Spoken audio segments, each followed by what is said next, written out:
അപ്പൊ ഈ ശിവനും പാർവതിയുടെ വിവാഹത്തിൽ ഏത് ഗണപതിയാണ് അവിടെ ഉണ്ടായെന്നാണ് ഇവിടെ ചോദ്യം. ശകരപ്പാട്ട് വരുമ്പോഴാണ് ഞാനത് പാടാൻ പോകുന്നത്. അപ്പൊ ആ പാട്ട് നമ്മുടെ മുത്തച്ഛന്മാർക്ക് വേണ്ടിയിട്ട് നമ്മളത് പാടണം. കല്യാണം കഴിക്കാനും പരമശിവൻ പാർവതിയെ കല്യാണം കഴിക്കും കാലം ഏത് ഗണപതി പൂജ കഴിഞ്ഞ് ആദ്യ ഗണപതി എങ്ങനെയുണ്ടായി?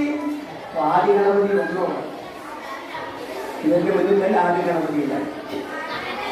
ഈ ഭൂലോകത്തിൽ പ്രളയമാര് 4 പ്രളയം പേരുന്നത് അത് നിത്യതവും നയനതവും ആ പാകതം എന്നും അത്യന്തവും ഈ 4 പ്രളയം പേരുന്നത് അന്ന് ബ്രഹ്മാവിന്റെ രാത്രികാലം ഈ ബ്രഹ്മദേവൻ നിദ്രയുമായി സൃഷ്ടിയെല്ലാം മുടങ്ങിപ്പോയി.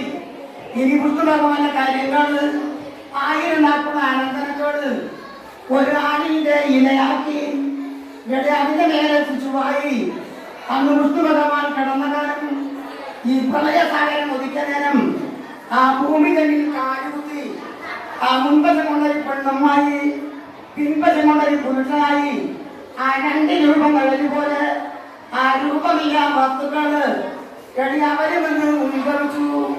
അതിലാദ്യമായ ഒരു കുട്ടി പറഞ്ഞു. അതിലാന മുഖമുള്ളൊരു കുട്ടി അപ്പോൾ പരമശിവനും അന്ന് പാർവതിയോടൊന്ന് കേട്ടു. ഈ പിള്ളയാറ് എന്ത് കേട്ട് അതിനമ്മ പിള്ളയെന്ന് പറഞ്ഞ് അതിലാദ്യ ഗണപതി നാമം വെച്ചു. അതുകൊണ്ട് തന്നെ ഗണപതി മകനായി വന്നു. അത് കഴിഞ്ഞു